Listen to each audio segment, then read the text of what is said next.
નમસ્કાર. અઠવાડિયાના અંતે પત્રકારોની જમાવટ સાથે હું છું પાયલ રાઠોડ અને ભારતીય જનતા પાર્ટીએ પહેલી યાદી જાહેર કરી દીધી છે ઉમેદવારોની અને એના ઉપર ચર્ચા કરવી હતી એટલે અમે ઘર ઘરમાં જ પત્રકારોની જમાવટ કરી રહ્યા છીએ. દેવાંશી જોશી આપણી સાથે છે, એમની પાસેથી બધું જ સમજવું છે. આપણે બધા જ સમજીએ. સૌથી પહેલાં તો ફર્સ્ટ ઇમ્પ્રેશન શું છે યાદી જાહેર થયા પછીની? બસ એ જ લેવાની કોશિશ કરી રહી છું. 2019ની પીસી મને એકચ્યુઅલી યાદ આવી રહી છે પાયલ. એટલે મેં એને અત્યારે મને થયું કે મને જે યાદ આવે છે એ સાચું યાદ આવે છે કે નહીં એ ચેક કરવા મેં એને પાછું ગૂગલ પર જઈને ચેક કર્યું. 2019માં જેપી નડ્ડાએ પત્રકાર પરિષદ કરી હતી અને જેપી નડ્ડાએ પીસી કરી તો શરૂઆત એ રીતે કરી કે પ્રધાનમંત્રી નરેન્દ્ર મોદી વારાણસીથી ચૂંટણી લડશે અને એના પછી એ બીજું નામ જાહેર કર્યું એમણે કે અમિત શાહ, એ વખતે રાષ્ટ્રીય અધ્યક્ષ હતા ભાજપના. એમણે કહ્યું કે અમિત શાહ લડશે ગાંધીનગરથી. એના પછી બીજા બે નામ પણ એ લિસ્ટમાં બોલ્યા કે પૂર્વ રાષ્ટ્રીય અધ્યક્ષ રાજનાથસિંહ લખનૌથી ચૂંટણી લડશે અને નાગપુરથી લડશે નીતિન ગડકરી. નામો તો આના જ જાહેર કરવાના હતા. 2024માં પેટર્ન બદલાઈ. 2024માં નામ ખાલી પ્રધાનમંત્રી મોદીનું જાહેર કરવામાં આવ્યું.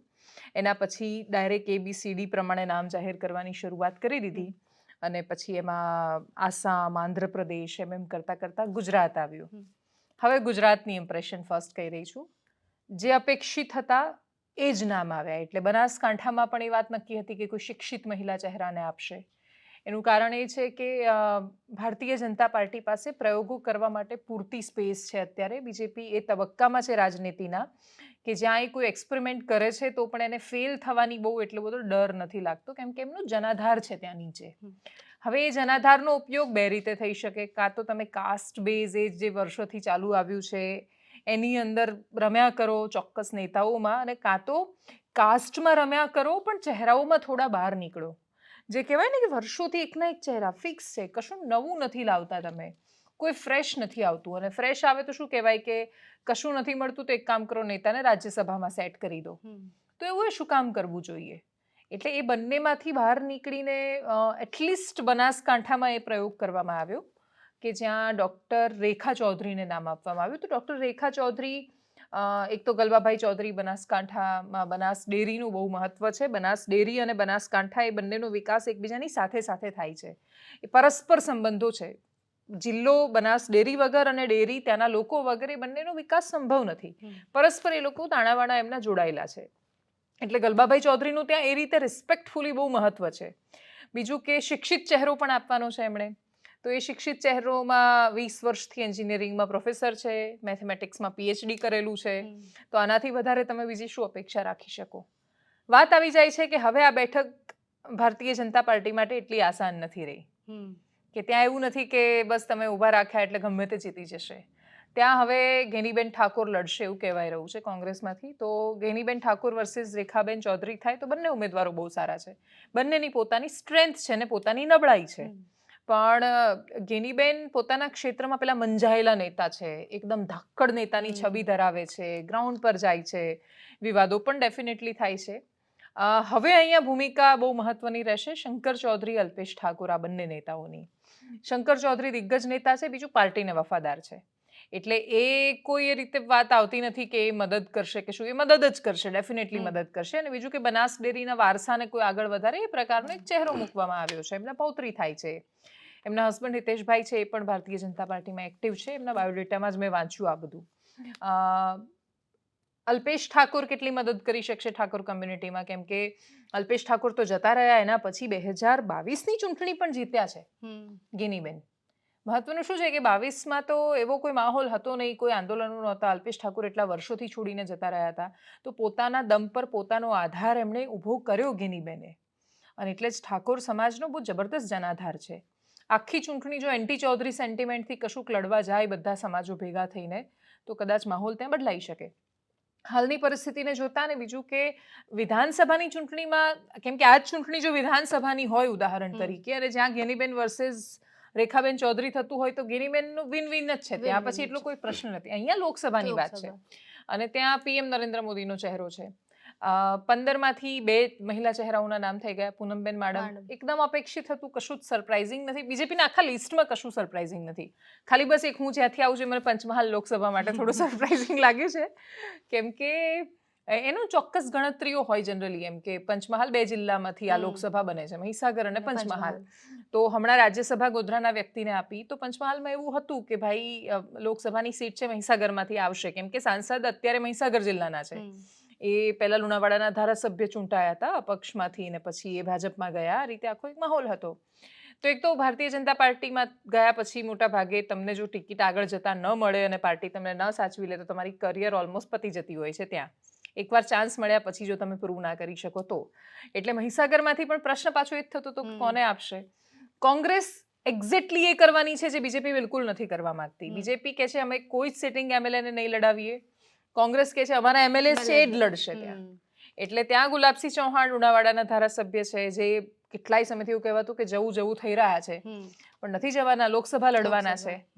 અને આમ તો કેવું છે કે પંચમહાલમાં કંઈ એવું લોટરી લાગી જાય એવું કશું છે નહીં, પણ તોય દરેક એમએલએ જ્યારે નરેન્દ્ર મોદીના ફેક્ટરને બાજુમાં મૂકી દે અને આંકડા ગણતરી સામેના ઉમેદવાર વર્સેસ ઉમેદવાર થાય ને પાયલ, તો કોંગ્રેસ જબરદસ્ત પ્લસ સિચ્યુએશનમાં છે. આખામાં સૌથી રસપ્રદ વાત એ છે, પણ ઉમેદવારો સામે ઉમેદવારો લડતા જ નથી. અહીંયા તો કોઈ પણ ઉમેદવાર હોય, એટલે ગેનીબેન ઠાકોરને ચૂંટણી લડવાની નરેન્દ્ર મોદી સામે, ત્યાં ઉદાહરણ તરીકે લુણાવાડામાં ગુલાબસિંહને ઉભા રાખે તો એમણે ત્યાં રાજપાલસિંહ સામે લડવાની જ નથી ચૂંટણી, એમણે તો લડવાની છે નરેન્દ્ર મોદી સામે.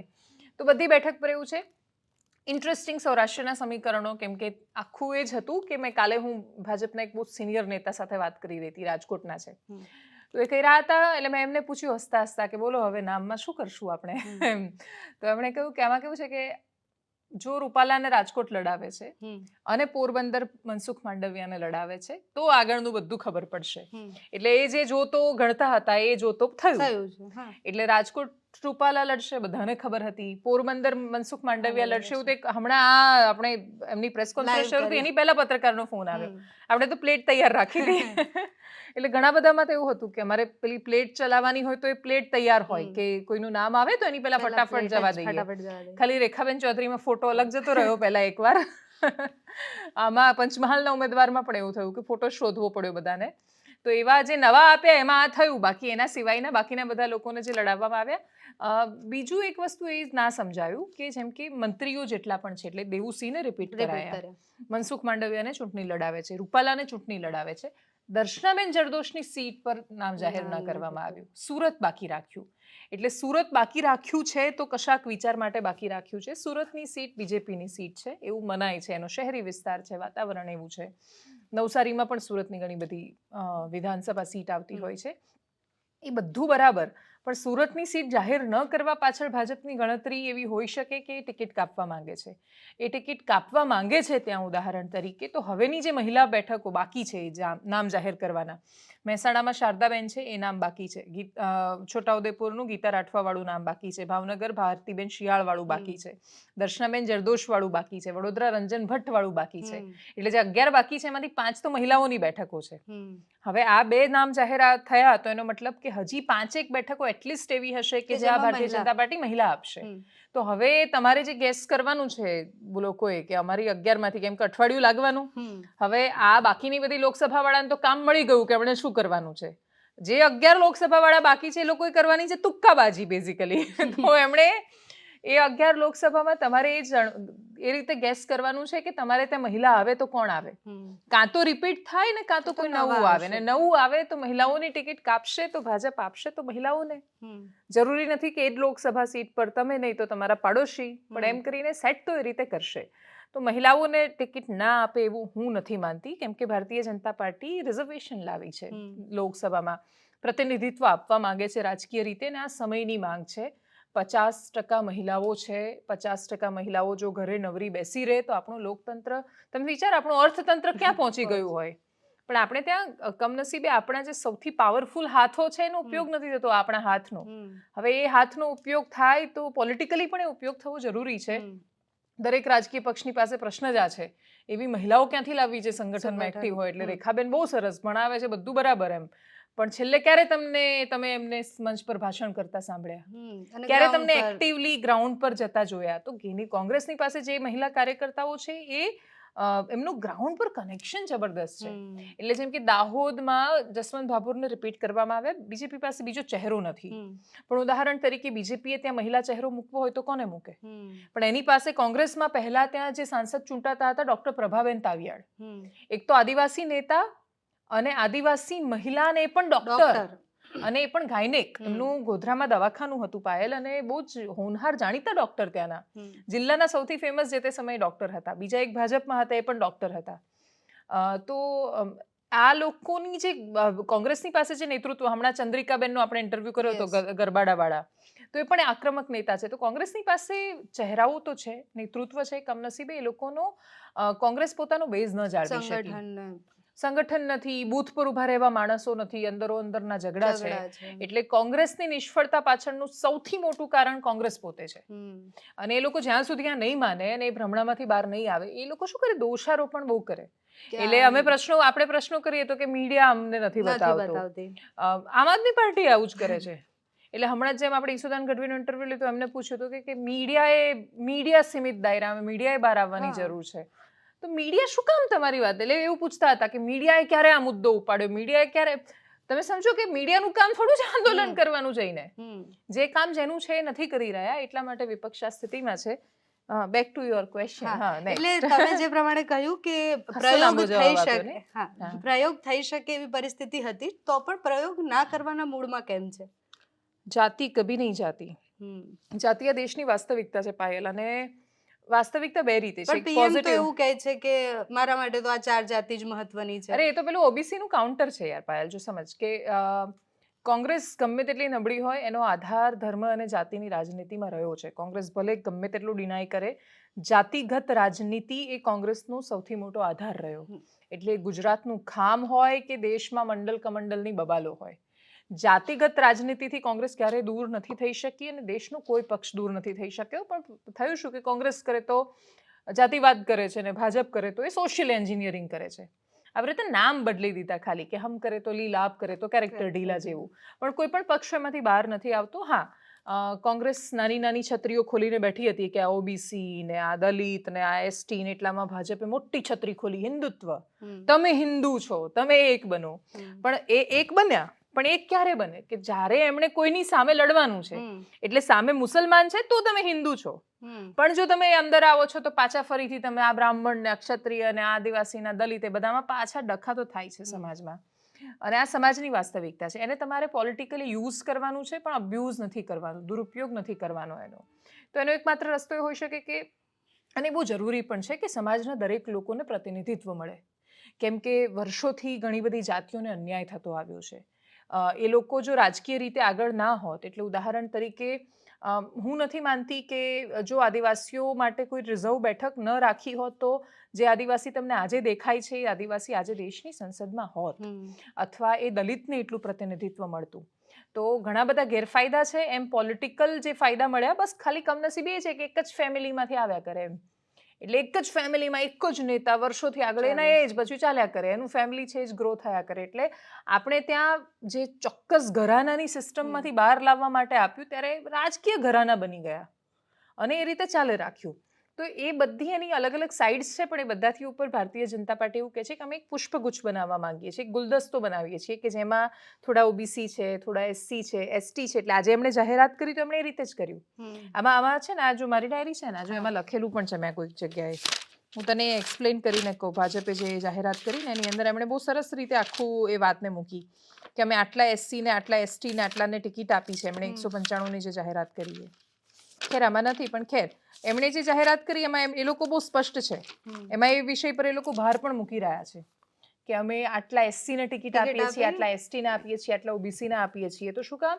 તો જાતિ આ દેશની હકીકત છે, અને આ દેશની બે રીતે હકીકત છે. એક તો આપણે બધાને પ્રતિનિધિત્વ આપવાની કોશિશ કરીએ છીએ, એનું સુંદર પાસું છે, અને જાતિ મગજમાંથી જતી નથી. તમે સમજો કે મનસુખ માંડવિયાને કેમ ના લડાઈ શકે ભાવનગરથી? એમ કેમ કે કોળીની બેઠક કહેવાય છે. પરસોત્તમ રૂપાલા તો મજબૂત નેતા છે, દમદાર નેતા છે, અદ્ભુત ભાષણ આપે છે. એમનું ભાષણ અમરેલીમાં એટલું વાયરલ થાય છે, પણ અમરેલીમાં એ ચૂંટણી નથી લડી શકતા. શું કામ? તો કે કડવા પટેલ છે અને સીટ લેવાની છે. તો આપણે બાકી એસસી એસટી ઓબીસીમાં ક્યાં જઈએ છીએ? પાટીદાર સમાજની જ છે ને. પાટીદાર સમાજ આપણે એને સંયુક્ત રીતે જોઈએ છીએ, પણ છતાંય કડવા લેવાના સમીકરણો છે. તો ભાજપ ખાંડ નથી ખાતી. ટૂંકમાં જે આપણે કહીએ છીએ ને કે વિપક્ષ અમુક વાર ખાંડ બહુ ખાઈ જાય, એમ ભ્રમણા વિશ્વ બનાવી દે, બધું ઓલવેલ છે એવું એવી કલ્પના કરે. ભાજપ ખાંડ નથી ખાતી. એ માને છે, એને ખબર છે કે આ કરવાનું છે, એટલે પ્રયોગો કરતા તો હારી જતા એવું હું અત્યારે એટલીસ્ટ નથી માનતી. પણ ડેફિનેટલી ફરક પડતો ને પાયલ. તમે સમજો કે પરસોત્તમ રૂપાલે આખો દિવસ એ જ ચિંતા કર્યા કરવાની કે અમરેલીમાં શું થશે. રાજકોટમાં એટલીસ્ટ એમને એ ચિંતા નથી કરવાની, તો બીજી 4 બેઠક પર જઈને ભાષણ આપશે, બાકીની 4 બેઠક પર એ મદદ કરી શકશે. તો એ રીતે ખાસો ફરક પડે છે. બાકી કાસ્ટ આપણે બહુ જ જોઈ છે, જે મનસુખ વસાવા સાથે પણ થયું કે આટલા બધા ટર્મ પછી પણ એ એકચ્યુઅલી સરપ્રાઇઝિંગ છે. હું નહોતી માનતી એટલીસ્ટ કે મનસુખ વસાવા રિપીટ થાય. એનું સિમ્પલ કારણ એ છે કે હું એકવાર ચૈતર વસાવાનો ઇન્ટરવ્યૂ કરવા ગયા વર્ષે અને એકવાર વચ્ચે ટુરિઝમનું શૂટ કરવા માટે, એટલે 2 વાર હું ટોટલ ડેડિયાપાડાની આજુબાજુના વિસ્તારોમાં ગઈ. એકવાર ગઈ એ પેલા દેવમોગરા માતાજીના મંદિર શૂટ કરવા માટે. અમે લોકો ભરૂચમાં અને સ્ટેચ્યુ ઓફ યુનિટીને બધે ફરી રહ્યા હતા. તો ભરૂચ જિલ્લો મેં 2 વાર અત્યાર સુધીમાં એક્સપ્લોર કર્યો. તે 2-3 વાર કર્યો. એ સિવાય 2-3 વાર બીજી ટીમ ગઈ. અમારી ટીમને તો અડધા લોકો ચેતર વસાવાની ટીમમાં ત્યાં હાજર જ હોય એવું કહેતા હતા. એટલે એટલું બધું કવરેજ કર્યું આપણે. એ કવરેજ કરવા પાછળનું પણ કારણ છે ને કે એક મજબૂત ચહેરો છે, ઉપસીને સામે આવેલો છે, તો એમને મળવું જ જોઈએ કવરેજ. અને હું એવું માનું છું પાયલ, હજુ પણ આ વાત પર અડગ છું કે જો આપણે ચૈતર વસાવાનું એટલું કવરેજ ના કર્યું હોત તો ચૈતર વસાવાનું કવરેજ કોઈ કરતું જ નહીં આટલું. એ કર્યા પછી બધાને ખબર પડી કે નહીં, એ લોકપ્રિય છે અને માહોલ છે એમનો, ઓળખે છે. કોઈ એવા ધારાસભ્ય છે કે જેમના માટે જનતા બોલે છે, તો એટલા માટે લોકો ગયા. એટલે ત્યાંના મિજાજને બહુ સારી રીતે મેં સમજવાની કોશિશ કરી. પણ હું ભરૂચ સિટીમાં નથી ગઈ. મેં ભરૂચની બાકીની વિધાનસભા ક્ષેત્ર નથી જોયા. મેં ડેડિયાપાડા, એની બાજુ આ સાગબારા, આ બાજુના બધા વિસ્તારો જ જોયા કે જે આદિવાસી પ્રભુત્વવાળા ક્ષેત્રો છે. ઝઘડિયા ગઈ. ઝઘડિયા ઇવન છોટુ વસાવાનો ઇન્ટરવ્યૂ કરવા માટે પણ ગઈ. છોટુ વસાવાના ઘરે પણ ગઈ. એમનું વ્હાઇટ હાઉસ જબરદસ્ત મોટો બંગલો છે, ત્યાં ગઈ. તો એવું ના હોય કે આદિવાસી નેતાનો બંગલો ના હોવો જોઈએ. એમાં શું ખોટું છે? અમદાવાદમાં અહીંયા બધા એસજી હાઈવે પર નેતાઓના બંગલોસ છે, તો એમાં ક્યાં વાંધો છે? પણ તમારો બંગલો છે ને તમારી જનતાને પીવા પાણીએ નથી, તો આ તો હકીકત છે. એ છોટુ વસાવા હોય કે પછી મોહનસિંહ રાઠવા હોય છોટાઉદેપુરમાં, ભલે ત્યાં ડિક્લેર નથી થઈ ટિકિટ. હા, આમાં કેવું છે, ત્યાં મોહનભાઈને લઈ ગયા ને પછી એમના છોકરા રાજેન્દ્રભાઈને ત્યાં લડાવ્યા હતા. આ બાજુ એવું છે ને કદાચ નારણભાઈને લોકસભા લડાવે, એટલે બધા જે નથી થઈ ડિક્લેર એમાં નથી પડતા આપણે. પણ ભરૂચમાં મનસુખ વસાવાનું રિપીટ થવું એ એમના પોતાના માટે મિરેકલ છે. એનું કારણ એમનું સંગઠન એમનો જબરદસ્ત વિરોધ કરતું હતું. તમને યાદ હોય તો ડિબેટ હતી ભરૂચમાં, એમણે રાજપીપળા રાખી હતી ડિબેટ, અને મનસુખ વસાવાને આવવું હતું પોતાને. એમણે તો ચેલેન્જ આપી હતી. હા, એમણે ચેલેન્જ આપી. એમણે એવું કહ્યું ચૈતર વસાવાને કે હાજર થઈને બતાવો તાકાત હોય તો. અને પછી ચૈતર વસાવા આવ્યા તો કે હવે હું નહીં આવી શકું એમ. તો બસ એ પહેલી જે ટસલ થઈ ને જબરદસ્ત, એ ત્યારથી શરૂ થયું ચૈતર વસાવા વર્સિસ મનસુખ વસાવા. તો ત્યાં માહોલ સેટ છે. ત્યાં એક લોકસભાની ચર્ચા કરવાની અત્યારે એટલા માટે બહુ મજા છે કેમ કે બંને નામ ક્લિયર છે, બંનેના પ્રોઝ એન્ડ કોન્સ છે. કોંગ્રેસ સપોર્ટ કરે ભરૂચમાં કેમ કે ભરૂચના ગામડાઓમાં કોંગ્રેસનો બેઝ જબરદસ્ત છે. મુસ્લિમ વોટર્સ છે જબરદસ્ત. અને મુમતાઝ પટેલ તો ખસી ગયા ચૂંટણીમાંથી. ફૈઝલ પટેલ ખસે ના ખસે કોઈ ફરક પડતો નથી. એમને કોણ, એમ શું ફરક પડવાનો ફૈઝલ પટેલ? એટલે અમે હમણાં જ્યારે ગયા તો અમે કીધું કે મુમતાઝ બેનને ઓળખો, તો કે ના, અમારે તો એમને દિલ્હી જોવા જવા પડે એમ. એટલે લોકોમાં એ ફિક્સ છે કે ચૈતર વસાવા ત્યાં છે, અમને દેખાય છે. એટલીસ્ટ મનસુખ વસાવાનું બી નામ આવે તો તમે જેમ કીધું એમ કે ગામડામાં ફરીએ તો એમ જ કે અમે મનસુખભાઈ નથી જોયા, મનસુખભાઈ આવતા નથી. એટલે શહેરમાં એમને વિકાસ કર્યો કે આપણી જે વિકાસની પરિભાષા છે એવું ભરૂચમાં થયું હશે, પણ ગામડાઓમાં તો હજી સ્થિતિ છે કે લોકો કહે છે કે મનસુખભાઈ આવતા નથી. પણ છતાં એ રિપીટ થયા છે, તો એના બહુ બધા સમીકરણો હશે, ભાજપના મગજમાં બી હશે. પણ બીજું કોણ ત્યાં, એમ કહો મને. ચલો, એ રિપીટ થવાનું પહેલું કારણ એમ કે જ્યાં સતત ચૂંટાતા, એટલે દાહોદમાં જસવંતસિંહ ભાભોર રિપીટ થયા. જસવંતસિંહ ભાભોર દાહોદમાં. તો વિધાનસભાની ચૂંટણીમાં ભાજપે એવું કહ્યું હતું કે એક ઘરમાં ટિકિટ નહીં આપીએ. એમના ભાઈને એમએલએની ટિકિટ આપી. લોકસભામાં એમને રિપીટ કરવામાં આવ્યા. રિપીટ ના કરે એમને તો બીજા કોને કરે? જ્યાં એકના એક ચહેરાઓ વર્ષોથી ચૂંટાય છે ત્યાં ભાજપને કોંગ્રેસ જેવું છે. એ નહીં તો કોણ? એ એક્ટિવ રહીને સપોર્ટ ના કરે, વસ્તુ છોડી દો, એ ચૂપ રહી જાય તો એ નુકસાન થાય. એટલે ભરૂચમાં તો ભાજપને કેવું છે કે આપે તોય તકલીફ છે, ના આપે તોય છે તકલીફ. પણ એવી તકલીફ નથી કે હું પ્રાઇમા ફેસી, એટલીસ્ટ તમે જઈને આવ્યા છો હમણાં એટલે તમે વધારે કહેજો એમાં, પણ હું પ્રાઇમા ફેસી એવું માનું છું કે ભાજપને કંઈ ચેતર વસાવાથી એટલી મોટી તકલીફ નથી. ચેતર વસાવા બહુ મોટા નેતા છે, લોકપ્રિય છે, પણ એ જે કહેતા હતા ને કે નરેન્દ્ર મોદી સામે લડે તો એ જીતે, તો એ વાત હું એટલીસ્ટ નથી માનતી કે નરેન્દ્રભાઈ મોદી બહુ મોટા નેતા છે અને બહુ મોટા કરતા he is the biggest influencer ભારતમાં. અને જે બીજેપી કે તો કરે એવું છે કહે લોકો. પણ છે કે અમારા બ્રાન્ડ એમ્બેસેડર છે. હા, એ એકચ્યુઅલી બહાર જાય છે તો ભારતના બ્રાન્ડ એમ્બેસેડર છે. અહીંયા છે ત્યારે ભાજપના હોઈ શકે, બાકી ભાજપવાળા એમને સીમિત કેમ કરે ખબર નથી, પણ એ દેશના પ્રધાનમંત્રી છે ત્યાં સુધી તો દેશના પીએમ છે. તમે ગયા તો આ વખતે શું ડેડિયાપાડામાં તમે કહી રહ્યા હતા ઓફિસની આજુબાજુ મળ્યું કોઈ? અમે જ્યારે ઓફિસની આજુબાજુ લોકોને મળ્યા તો લોકો એવું પણ કહેતા દેખાયા હતા કે ચૈતરભાઈ ધારાસભ્ય બહુ જ બેસ્ટ છે, ચૈતરભાઈ ધારાસભ્ય તરીકે બહુ જ સરસ કામ કરે છે, ડેડિયાપાડામાં સરસ કામ કર્યા પણ છે, પણ સાંસદ અમને બીજેપીના જોઈએ. હવે જે રીતના આપણે જે વાત કરીએ એ રીતના કે પીએમ નરેન્દ્ર મોદીનો જે ફેસ છે એ બધા મગજમાં એટલો છપાઈ ગયો છે હવે કે ભાઈ સાંસદ અમને તો બીજેપીના જ જોઈએ, એમને મતલબ બી નથી કે કોણ નામ છે, બધાને મતલબ એ છે કે અમને બીજેપી જોઈએ. આવું તમને ડેડિયાપાડા વિસ્તારમાં કહેતા હતા? ડેડિયાપાડા વિસ્તારમાં ચૈતર વસાવાનું જ્યાં કાર્યાલય છે એની 2 દુકાન છોડીને. વાહ. એકદમ નજીક, એમ કાર્યાલયમાં રોજ ચૈતર વસાવા આવતા હશે ને, ભાઈ મળતા બી હશે ચૈતરભાઈને, છતાં એવું કહે છે કે અમને સાંસદ તો બીજેપીના જ જોઈએ. એટલે બીજેપી નામ આપણે જે કહીએ છીએ ને કે બીજેપી નામ કાફી છે કે પછી પીએમ મોદીનું નામ કાફી છે, ત્યાં બી એ જ સિનારીઓ છે. ચૈતર વસાવાને પણ અમે મળ્યા, જે રીતની આપણે વાત કરીએ એ રીતના કે ભરૂચ લોકસભા જે મેઇન વિસ્તાર અંકલેશ્વરની આજુબાજુનો જે વિસ્તાર છે, અમે જ્યારે ગયા ત્યારે એ વિસ્તારમાં જ વિધાનસભા એટલે ભરૂચ વિધાનસભા બેઠક ઉપર જ ફરી રહ્યા હતા, એમની જે યાત્રા હતી એ. તો કમ્પેરેટિવલી જે ફોટોઝ આપણે અહીંયા બેઠા બેઠા જોઈએ છે, આટલી ભીડ છે, આટલી બધી ભીડ છે, તો ગામડાઓમાં હશે જ, જેમ જેમ ડેડિયાપાડાની નજીક જતા હશે ત્યાં પણ હશે જ. રાત્રે બી હોય છે ખાસી, રાત્રે ફોટોમાં તો એટલીસ્ટ દેખાય છે. એટલે ભીડ દેખાય છે આપણને અને હશે એવું તમે માની ગયા છે. તો શું જોયું? અમે ગયા ત્યારે ભરૂચમાં જે સમયે ગયા હશું એનો પણ કંઈ હોઈ શકે, આઈ ડોન્ટ જે નો. પણ હોય જોયું શું જોયું એવું કે એટલી બધી ભીડ ભીડ નહોતી. નહોતી. જે રીતની વાત કરી રહ્યા છે કે અમે ભરૂચ જીતી જશું કે અમારા હાથમાં જ છે ભરૂચ, કે ચૈત્ર વસાવા લોકપ્રિય છે, એ લોકપ્રિયતા ગામડાઓમાં હશે. ચૈત્ર વસાવા ડેડિયાપાડામાં છે તો ડેડિયાપાડાના આજુબાજુના સાગબારા અને બીજા બધા ગામમાં પણ ચૈત્ર વસાવાને વોટ આપવાવાળા લોકો હશે જ, પણ ભરૂચ, અંકલેશ્વર અને એની આસપાસના જેટલા વિસ્તારો છે જે મેઇન ભરૂચ વિધાનસભા કહેવાય ત્યાં એટલી લોકપ્રિયતા ના દેખાય. 5 લાખની લીડનું શું લાગ્યું ભરૂચમાં? ચલો જીત હાર આપણે એવું માની લઈએ કે તમને એવું લાગે છે કે મનસુખ વસાવા ત્યાં વધારે સ્ટ્રોંગ છે? હા, એટલે બીજેપી સ્ટ્રોંગ છે. બીજેપી સ્ટ્રોંગ છે? Yes. અચ્છા, બીજેપીને એવું નથી લાગતું કે પોતે સ્ટ્રોંગ છે? કેમ કે જો એવું લાગતું હોત તો 7 ટર્મ પછી મનસુખભાઈને રિપીટ એટલે ના પણ કરાવત. એમાં એ પણ હોઈ શકે કે એમને આ વખતે પ્રયોગ જ નથી કરવો, કે ઓલરેડી આપણા સામે ચૈત્ર વસાવા છે, એક નેતા એવા છે કે જે બધાને એવું લાગે છે કે ટક્કર આપી શકે. Yes, yes, એક નેતા definitely. એવા છે કે જે ટક્કર આપી શકે, તો ત્યાં પ્રયોગ કરે અને થોડી બી લીડ ઓછી આવે કે જીતવાના છે તો એમને ફિક્સ કરી દીધું છે કે અમે તો 5 લાખથી જીતીશું. હારવાનું તો ભાજપે. પેલું છે જ નહીં કે જીતવાનું જ છે ને 5 લાખથી જીતવાનું, એ બી મેન્ટલ ગેમ છે. મતલબ માણસને સાયકોલોજીકલી કે અમે જીતીશું તો 5 લાખથી, ભાઈ એક વોટથી બી જીતે તો જીત્યા તો કહેવાના જ છે. એટલે એ 5 લાખથી જીતે કે 1 વોટથી જીતે, પણ માઇન્ડસેટ તો સામે એટલે બીજેપી સાયકોલોજીકલ ગેમ રમી રહી છે કે 5 લાખથી જીતવાના છે. જો કે ચૈતર વસાવાની આજુબાજુના લોકો પર એ ગેમની કોઈ અસર પડતી હોય એવું દેખાતું નથી, કેમ કે 22ની ચૂંટણી બહુ ટફ હતી. ત્યાં બીજેપીના કેન્ડિડેટ જ્યારે નામાંકન ભરવા ગયા તો એટલી બધી ભીડ દેખાતી હતી, તમે કલ્પના ના કરો, એટલી લાંબી લાઈન હતી. પછી ચૈતર વસાવાએ ગયા હતા, ત્યાં એટલી લાંબી લાઈન હતી, જેલની બહાર નીકળ્યા ત્યારે બી એટલી ભીડ હતી. જબરદસ્ત હતી. હા, એ વખતે યાદ છે મને, ઇવન જે અહીંયાથી ગયા હતા એ લોકો પણ કહી રહ્યા હતા, ભાવિક જેમ કે એને ધક્કો વાગ્યો તો પડી ગયો તો પગ તૂટી ગયો એનો, એટલી બધી. અને ત્યાં મંદિરમાં કેવું કે દરવાજા ખુલે ને અમુક વાર કેટલું ક્રાઉડ દેખાતું હોય છે, ભીડ. તો ચૈતર વસાવાના કેસમાં ત્યાં ડેડિયાપાડાની આજુબાજુ ભીડ જબરદસ્ત હોય છે. પણ એ ભીડ વિધાનસભામાં બી એવું જ હતું ને, વિધાનસભામાં ભીડ તો ભેગી થતી હતી. આમ આદમી જીત્યા તો ખરા.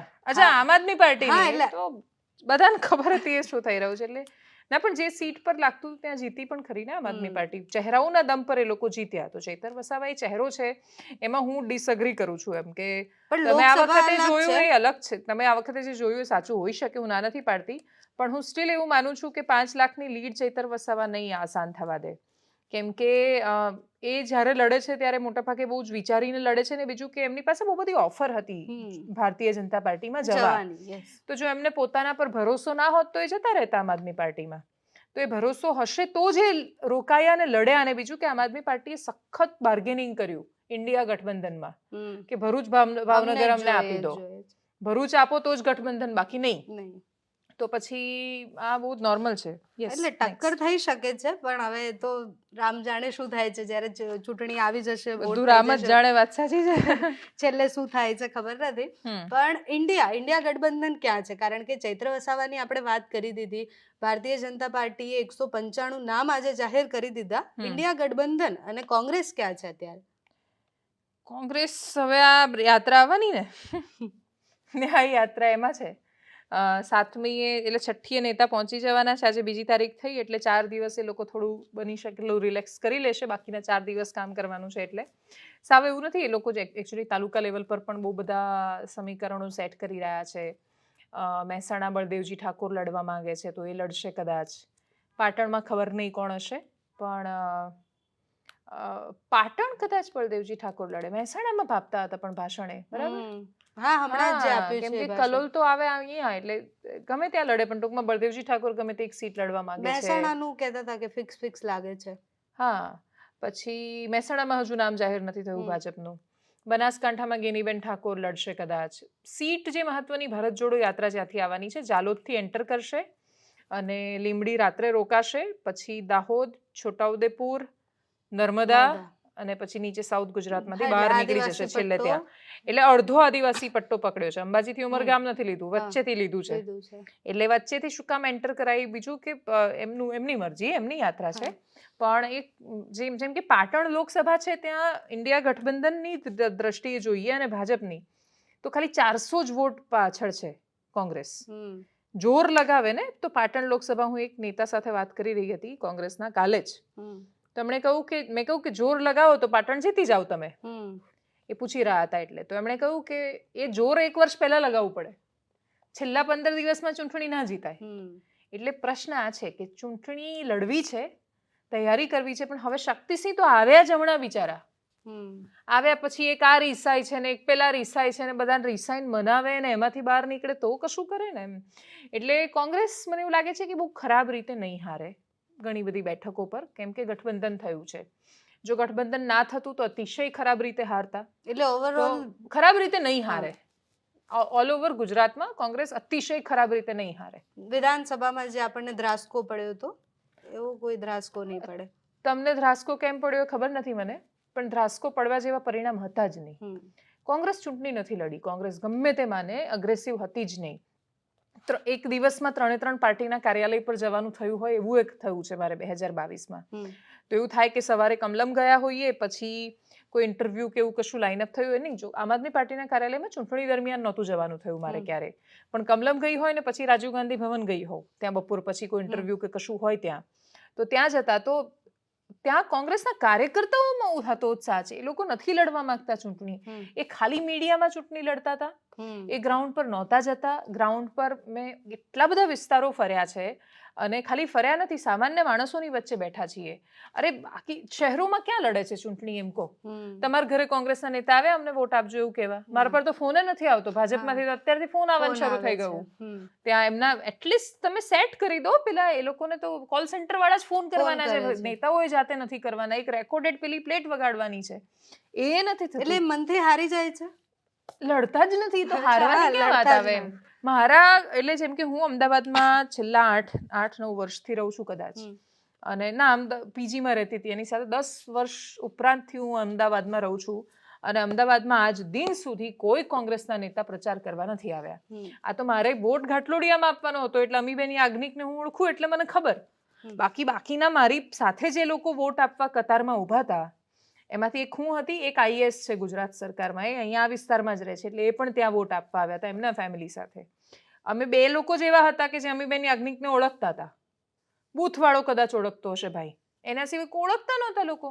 અમીબેન યાજ્ઞિક મોટા નેતા છે, રાજ્યસભાના સાંસદ રહ્યા છે. વિધાનસભામાં ક્યાં ઓળખે છે? વોટ આપવા લોકો જાય ત્યારે ત્યાં અમે ખબર નથી હોતી કોણ ઉમેદવાર છે, તો એમાં ક્યાં સુધી તમે જનતાને અને મીડિયાને દોષ આપશો? હવે ભાજપ પર ફરીથી આવીએ. 400 પારનું લક્ષ્ય રાખ્યું છે, તો શું સમીકરણ છે? 400 પાર જઈ શકે છે, નહીં જઈ શકતા? તો કેમ નહીં જઈ શકતા?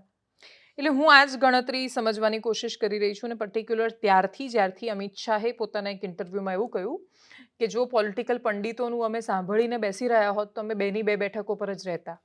એટલે પોલિટિકલ પંડિતો તો એવું પણ કહેતા હતા કે અમે યુપીમાં નથી તો ક્યાંથી જીતીશું, પછી એવું કહેતા હતા કે અમે ઉત્તર પૂર્વમાં નથી તો ક્યાંથી જીતીશું, આજે બધી જગ્યાએ ભગવો લહેરાય છે તો સાઉથમાં પણ જીતીશું, એવું એમની માન્યતા છે એવી.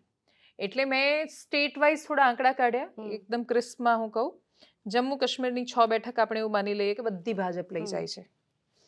પંજાબની 13માંથી આપણે એવું માની લઈએ કે 10 લઈ જાય છે, હરિયાણાની 10 લઈ જાય છે, હિમાચલની 4 5 લઈ જાય છે. એ યાદ રાખીને કે હિમાચલમાં સરકાર રાજ્યમાં કોંગ્રેસની છે, પંજાબમાં આમ આદમી પાર્ટીની સરકાર છે, હરિયાણામાં કિસાન આંદોલનનો પ્રભાવ છે, એ બધું આપણે માની લઈએ. યુપીમાં 80 છે ને એમાંથી એ લોકો 75 લડે છે અને 75 જીતી જાય છે એવું માની લઈએ. બિહારમાં બધી 40માંથી જેટલી લડે છે એટલી જીતી લે એવું માનીએ. રાજસ્થાનમાં 25માંથી 25, ગુજરાતમાં 26માંથી 26, મધ્યપ્રદેશમાં 29માંથી 29, મહારાષ્ટ્રમાં 48માંથી જેટલી લડે એ બધી જીતે, ઝારખંડમાં 14માંથી જેટલી લડે બધી જીતી જાય, છત્તીસગઢમાં 11માંથી 11 જીતી જાય, આ બધું માની લઈએ. અને પાછું નોર્થ ઇસ્ટ લઈએ, આસામની 14, મેઘાલયની 2, મિઝોરમની 1, મણિપુરની 2, અરુણાચલ પ્રદેશની 2, નાગાલેન્ડની 1, ત્રિપુરાની 2, સિક્કિમની 1, એમાંથી આપણે 25 બેઠકો છે, ભાજપ બધી લડતી નથી, સ્થાનિક પક્ષો છે, 10 લડે 10 જીતે એવું માની લઈએ. 10થી વધારે લડશે, હમણાં આસામમાં નામ જાહેર કરી દીધા બધા, પણ જેટલી ટોટલ છે એમાંથી આપણે એવું માની લઈએ 15 જીતી જશે. આ બધું ઇન શોર્ટ ટોટલ કરીએ છીએ, યુનિયન ટેરિટરીઝ બી એની અંદર 13માંથી 13 ગણી નાખીએ છીએ, બધી જીતી જશે એવું માની લઈએ છીએ. તો પણ ભારતીય જનતા પાર્ટીનો આંકડો 300 પાર ના જાય જો એમને સાઉથ સપોર્ટ ના કરે. સાઉથ વગર ભારતીય જનતા પાર્ટી 370+ ના જઈ શકે. 400 પારનો આંકડો તો એ લોકો આપ્યો જ નથી એમ. એટલે ભલે અમિત શાહે પહેલા આપ્યો અબકી બાર 400 પાર, પણ પીએમએ ત્યાં લોકસભા ગૃહમાં થોડા વાસ્તવિક થયા અને પછી એમણે એવું કહ્યું કે બીજેપી 370+ અને એનડીએ 400+ જવા માંગે છે. એટલે જેડીયુની સીટ આવે પણ એમનામાં ગણાઈ જાય, પંજાબમાં પેલા લોકોની ગણાઈ જાય, એ રીતે આખું એક એનડીએના એક સર્વસમાવેશી સ્વરૂપમાં એ જોવા માંગે છે. પણ એનડીએ બચવા દીધો નથી. ભારતીય જનતા પાર્ટી અને આમ આદમી પાર્ટીનું સેમ લક્ષણ છે કે એ લોકો જેની સાથે પોલિટિકલ રિલેશનમાં જાય એને ખતમ કરી નાખે. એટલે પેરાસાઇટ શબ્દ બાયોલોજીમાં બધાને ખબર હશે કે પરોપજીવી, એમ કે જેના પર નભે એને ખતમ કરી નાખે પોતે મોટું થવા માટે. મચ્છર કે મચ્છર તમારા લોહી પર નભે છે પણ તમને જ મેલેરિયા કરી નાખે ને તમે જ ના રહો, એમ એ ટાઈપનું. એટલે આમ આદમી પાર્ટી અને ભાજપનું બંનેનું ગઠબંધનમાં સમાન લક્ષણ રહ્યું છે. આમ આદમી પાર્ટીએ દિલ્હીમાં એવું કર્યું કે કોંગ્રેસની પહેલા તો કોંગ્રેસને ભરપેટ ગાળો આપી અન્ના આંદોલનમાં. કોંગ્રેસ બહુ જ ખરાબ, કોંગ્રેસની સરકાર પાડી નાખી. 2014માં દેશમાં પીએમ તરીકે નરેન્દ્ર મોદી આવ્યા. 15માં ચૂંટણી આવવાની હતી, ત્યાં એની પહેલા ચૂંટણી એમ એની એકચ્યુઅલી દિલ્હીમાં, અને પછી દિલ્હીમાં કોંગ્રેસની સાથે સરકાર બનાવી. શીલા દીક્ષિતને ગાળો આપતા હતા, શીલા દીક્ષિત જોડે સરકાર બનાવીને પછી એવું કહ્યું કે ના અમને સેટ નથી થતું, એટલે પાછા છોડી નાખ્યા ને પછી એકલા લડ્યા. કોંગ્રેસ સાવ ખતમ થઈ ગઈ ને બીજેપી આમ આદમી પાર્ટી ઇઝ રૂલિંગ ધેર એમ વર્ષોથી. એટલે આ આમ આદમી પાર્ટીની હકીકત છે. બીજેપી બી એવું કરે છે. મહારાષ્ટ્રમાં શિવસેનાને તોડી નાખી, પંજાબમાં એમણે એ કર્યું. તો આ એવું નથી કે બીજેપીમાં, એટલે બીજેપી 370+ ને બાકીનું 400+, એટલે ઓલમોસ્ટ એ લોકો 400ની આજુબાજુ જવા માંગે છે. સાઉથ એટલે બહુ જ મહત્વનું છે. કર્ણાટકની 28, ગોવાની 2 આપણે કન્સિડર નથી કરતા કે જીતી જશે બીજેપી એમ. તેલંગાણાની 17, આંધ્રની 25, તમિલનાડુની 39, કેરળની 20, પશ્ચિમ બંગાળની 42, ઓડિશાની 21. હવે ઓડિશામાં બીજુ જનતા દળ બહુ મજબૂત છે ત્યાં, નવીન પટનાયક, એટલે આપણે એને એનડીએમાં માની લઈએ, એટલે એ લોકો ત્યાં મદદ કરી દેશે. કેરળની 20, તમિલનાડુની 39 અને પશ્ચિમ બંગાળની 42 અતિશય મહત્વની છે. તેલંગાણામાં 17 છે પણ ત્યાં અત્યારે કોંગ્રેસની સરકાર આવી ગઈ છે. બીજેપી ત્યાં ગ્રો કરશે એવું માની લઈએ. તમિલનાડુ ને કેરળમાં એન્ટ્રી થશે, આંધ્રમાં એમની એન્ટ્રી થશે. આ બહુ મોટા પ્રશ્ન છે. આંધ્રમાં સ્થાનિક પક્ષનો દબદબો છે, તમિલનાડુમાં સ્થાનિક છે, કેરળમાં સ્થાનિક છે અને કોંગ્રેસ છે. તો આ બધા માહોલમાં એ લોકો એન્ટ્રી ક્યાં લેશે એક્ઝેક્ટલી? જો બધી જગ્યાએ, એટલે કે ઉદાહરણ તરીકે નોર્થ ઇસ્ટ, હિન્દી હાર્ટલેન્ડ, જ્યાં આજે મોટાભાગે 195 બેઠકો જ્યાં જાહેર કરવામાં આવી છે, અને યુનિયન ટેરિટરીઝ, ત્યાંથી ભારતીય જનતા પાર્ટી 100% આવે છે. પ્લસ અહીંયાથી કર્ણાટકમાં એમને સરસ સપોર્ટ મળશે, કેમ કે કર્ણાટકની જનતા અલગ રીતે વોટિંગ કરે છે. ભલે રાજ્યમાં કોંગ્રેસ હોય, દેશમાં બીજેપીને પસંદ કરે છે. તેલંગાણા થોડો પ્રેમ આપી દે, પશ્ચિમ બંગાળમાં દીદીને પછાડી નાખે, જો આવું થાય છે તો એ લોકો ચોક્કસથી ડેફિનેટલી પહોંચી જાય. પણ આ જે બધું મેં ગણતરી કરી એ બધી જ એકદમ હાઈએસ્ટ લેવલની ગણતરીઓ છે. એમ એટલે કે બધા જ આમ એક જ દિશામાં ચાલે. 100% મોદી છે, કોઈ બીજું કશું વિચારતું નથી, ઊંઘતા જાગતા કોઈ પણ રીતે ચારે બાજુ મોદી દેખાય છે. એ પરિસ્થિતિમાં આ રિઝલ્ટ આવી શકે. આવા પરિણામો 400+ રાજીવ ગાંધી જે તે સમયે લાવી ચૂક્યા છે. પણ એ વખતે દેશમાં ઇન્દિરા ગાંધીની હત્યા થઈ હતી અને ઇન્દિરા ગાંધીની હત્યા પછી દેશમાં જબરદસ્ત જુવાળ હતો, કેમ કે એક ગમતા નેતાની હત્યા થાય કોઈને કેવી રીતે ગમે એમ. એટલે ગાંધી પરિવાર માટે ઓલરેડી એક નહેરુ માટે અફેક્શન હોય. ઇન્દિરા ગાંધી બધાને નહોતા પસંદ, પણ એમની હત્યા સાથે બધા અસહમત હતા કે ભાઈ ખાલિસ્તાનનું સવન. બીજું એમણે જે ઓપરેશન બ્લુ સ્ટાર કર્યું હતું એ ઓપરેશનમાં અમુક ચોક્કસ જે કટ્ટર સંગઠનો હતા શીખના, એના સિવાયના તો આખો દેશ ખુશ હતો. એટલે આ એના જેવું છે કે તમે આતંકવાદીઓ સામે કાર્યવાહી કરો અને આતંકવાદીઓ આવીને તમારા નેતાને મારી નાખે તો એ નેતા માટે તમને કેટલો પ્રેમ આવે કે આ કેટલા મોટા રાષ્ટ્રભક્તને મારી નાખ્યો. એટલે એ રીતે આખું વાતાવરણ એ વખતે અલગ હતું. ગુજરાતમાં આપણે એવું ભલે કહેતા હોઈએ કે માધવસિંહ કંઈ ખામ થિયરીના કારણે આવ્યા, જીણાભાઈ દરજીની થિયરી, પણ ખાલી ખામનું રિઝલ્ટ નહોતું. એ ઇન્દિરા ગાંધીની હત્યાના પ્રત્યાઘાતો હતા. રાજીવ ગાંધીની જસ દેશમાં સરકાર બની હતી અને પછી ગુજરાતમાં એ વખતે ચૂંટણી થઈ, એટલા માટે 149 આવી હતી. તો જે રેકોર્ડ બન્યા એની પાછળના કારણો રહ્યા છે. ગુજરાત પેટર્નથી જોઈએ તો ગુજરાતમાં કશા જેવું કોઈ જ કારણ નહોતું અને છતાં ભાજપ 156 લાવી શકી. તો નરેન્દ્ર મોદી કરતા તો સારું શાસન કોઈ બીજાએ કર્યું નથી ગુજરાતમાં. નરેન્દ્ર મોદી કરતા મોટા નેતા તો ભૂપેન્દ્રભાઈ છે નહીં, કે CR પાટીલ એમના કરતા મોટા નેતા નથી, અને છતાં 156 આવ્યું કેમ કે ભાગ પડ્યા. આ વખતે વિપક્ષ ભાગ નથી પડવા દેવા માંગતું. વિપક્ષ એક છે ભયાનક રીતે. હા, એટલે વોટ કટ જે થતા હતા એ નથી એ લોકો થવા દેતા. તમે સમજો કે JDU છે તૂટી છે એવું કેવું તો ભાજપ લઈ ગયું, ખેંચીને લઈ ગયું જોડે. એ નીતિશ કુમાર કે જેના વિશે અમિત શાહ એવું કહેતા હતા કે ગમે તે થાય આ ના જોઈએ, દરવાજે જિસકે લીએ બંધ, એમના માટે આમ ખુલીને સ્વાગત કર્યું. તો મતલબ એ એમની રાજકીય મજબૂરી છે. એમને ખબર છે કે આંકડો સેટ કરવો છે, કોઈ રેકોર્ડ બનાવવો છે, તો એના માટે આ જોઈશે. દેશમાં બીજી કોઈ રાષ્ટ્રવાદની એવી ઇવેન્ટ નથી. રામ મંદિરનો એક માહોલ હતો પણ એને ખાસો સમય થયો ને આપણે ત્યાં કોઈ પણ માહોલ 20 દિવસ મેક્સિમમ, એના સિવાય કોઈ એની ચર્ચાઓ રહેતી નથી. આપણે આજે પ્રશ્નો નથી પૂછી શકતા કે દેશની સેના માટે બીજું શું કર્યું આપણે એના સિવાય. તો એ પ્રશ્નો છે. એમ આપણી રાષ્ટ્રભક્તિ એ બહુ ટાઈમ આવે ટાઈમે જતી રહે એમ. એટલે બધા બહુ કન્ફ્યુઝન છે એમાં. એટલે આપણે ત્યાં કોઈ માહોલ લાંબુ ટકી શકે એવું છે નહીં. તો ચૂંટણી કયા મુદ્દા પર લડાશે એનું કન્ફ્યુઝન છે. મુદ્દાઓ ક્યાં કોઈની પાસે ક્લિયર છે? આજે તમે ડિબેટ કરી શું જવાબ હતો? કઈ જ નહીં, બસ આ યોજનાઓ અમે લાવ્યા છીએ, આ યોજનામાં આ લોકોએ ગફલા કર્યા છે. એટલે આઈડિયલી તો એના પર જ લડાવી જોઈએ, હું એવું માનું છું. અને આઈડિયલી યોજનાના દમ પર લડવા માટે એમની પાસે બહુ બધું મટીરિયલ છે, કેમ કે 10 વર્ષમાં સરકારે બહુ સારા કામ કર્યા છે. એટલે જો એમણે હિસાબ આપવો હોય ને સરખામણીએ હિસાબ આપવો હોય યુપીએના 10 વર્ષ ને એનડીએના 10 વર્ષ, તો એમની પાસે બહુ બ્યુટીફુલ કમ્પેરિઝન છે. પણ ના યુપીએ હિસાબ પર કામ કરશે ના એનડીએ હિસાબ પર ચૂંટણી લડશે. તો એ બીજેપી તો થોડી ઘણી યોજનાઓની વાત કરશે કેમ કે એ લોકો સરકારમાં છે. કોંગ્રેસની પણ મુદ્દા પર નથી લડી રહી. રાહુલ ગાંધી શું કરે કે મીડિયા કઈ ચેનલમાં છો, અચ્છા તમારા માલિક આદિવાસી છે નહીં તો વોટ આપી દો. એટલે વોટ નોનસેન્સ એમ. આ તો કોઈ મુદ્દો છે કે તમે બૂમો પાડીને કોઈ પણ પત્રકારને તમારે ત્યાં માર પાડે છે ને? એટલે સાવ નોનસેન્સ ને સ્ટુપિડ મુદ્દાઓ પર એ લોકો ચૂંટણી લડવા નીકળ્યા છે. અને જે આપણને નોનસેન્સ ને સ્ટુપિડ લાગે એ બધા લોકોને અપીલ કરતા હોય છે. એટલે એ ઓબીસી રાજનીતિની વાત કરે કે પછી મીડિયાના માલિકોની જાત પૂછવાનું કે પત્રકારોની જાત પૂછવાની કોશિશ કરે, એ આપણને ગમે તેટલું નોર્મલ લાગે. એક હકીકત એ છે કે દેશનો એક વિશાળ સમુદાય એવો છે કે જેને એવું લાગે છે કે એની જાતિના કારણે પોતાના ગામ કે શહેર કે એમાંથી બહાર ના નીકળી શક્યો અને એને ચાન્સ ના મળ્યો. તો એના માટે એ મુદ્દો મેટર કરે છે. હું અહીંયા બેસીને એવું કહી દઉં કે બહુ સાઉથ સ્ટુપિડ ને વાહિયાત મુદ્દો છે, આ તો કોઈ એ છે કે જાતિના આધારે થોડું મીડિયમ કામ થતો, તમારે અહીંયા રિઝર્વેશન જોઈએ, આ પ્રકારની વાતો આપણે કરી શકીએ કેમ કે આપણે અહીંયા બેઠા છીએ. એ લોકો માટે મુદ્દો બની શકે છે. હવે એને કેટલા ઇન્ટેલિજન્ટ વેથી એ લોકો લઈ જાય છે અને મુદ્દો બનાવે છે એના પર છે. આંકડાઓની દ્રષ્ટિએ એકદમ આદર્શ પરિસ્થિતિમાં 100% બીજેપી તરફ વોટિંગ થાય તો એ આંકડો અશક્ય નથી. પણ હા, બીજેપી એને જેટલી સરળતાથી બોલે છે એટલું સરળ વિપક્ષ થવા દેવું લાગતું નથી. કોઈ ગમે તે કે ગઠબંધન ઠગબંધન આટલે પહોંચશે નહીં, આ પહોંચશે નહીં. પહેલું જે હતું કે મમતા બેનર્જી સાથે લોકો બેસી ગયા, આમ આદમી પાર્ટી સાથે કરી દીધું. પંજાબ એમના માટે ઇઝી નથી રહ્યું બીજેપી માટે હવે. ગુજરાતમાં 5 લાખ પ્લસની બહુમતી અલગ વસ્તુ છે, મતલબ જીત હાર અલગ વસ્તુ છે, પણ 5 લાખ પ્લસની બહુમતી આસાન નથી રહેવા દીધી. એટલે બનાસકાંઠામાં ગેનીબેન ઠાકોર દમથી લડે અને આખી કોંગ્રેસ લાગી જાય બનાસકાંઠા પાટણ પર, જુનાગઢ પર લાગી જાય, દાહોદમાં યાત્રાની કોઈ અસર કરવાની ટ્રાય કરે, તો આ બેઠકો પર એટલી બહુમતી આસાન નથી. એ બેઠકોનો બેઝ તો કોંગ્રેસી રહ્યો છે વર્ષો સુધી. જશવંતસિંહ ભાભોર હમણાંથી ચૂંટાતા આવ્યા, પ્રભાત આવિયાડ તો ક્યારે ચૂંટાતા હતા ત્યાં.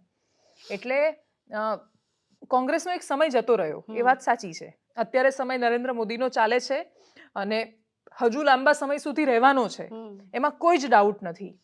પણ એવો સમય જેવો ઇન્દિરા ગાંધીના મૃત્યુ પછી રાજીવ ગાંધીને મળ્યો, એવો સમય ભારતીય જનતા પાર્ટી લાવી શકશે કે કેમ, એ હજુ જોને તોની વાત છે. કેમ કે કોઈ પણ ચૂંટણી છે ને છેલ્લા 10 દિવસમાં ખબર પડે.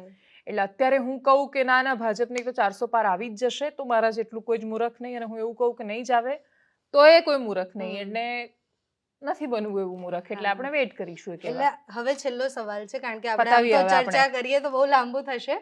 તમે જે હંમેશા એક ઉદાહરણ આપતા હો છો કે તમે જ્યારે ગ્રાઉન્ડ પર જાઓ ત્યારે લોકોને મળો, તો પહેલા કોઈ નેતા માટે એમ કે ના તો ખરાબ જ છે, ના નથી થઈ રહ્યું અને અમે ભાજપના વખતે વોટ નહીં આપીએ.